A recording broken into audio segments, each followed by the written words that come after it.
Hi, my name is Matthew Christian from Tampa, Florida, and on behalf of Expert Village, today I'd like to talk to you about the proper use and maintenance of a pressure washer.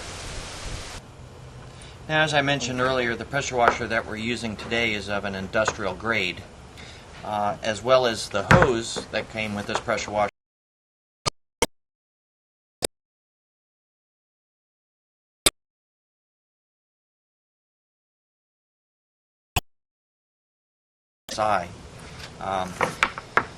Smaller units that you might find at your do-it-yourself warehouse or home improvement warehouse have a smaller hose that's not capable of withstanding as much pressure, and mainly because they're a braided nylon hose rather than a braided steel.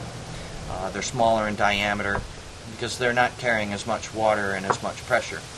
But this one is a heavy-duty hose. Again, it's stainless steel. 50-foot hose generally runs somewhere in the range of $100.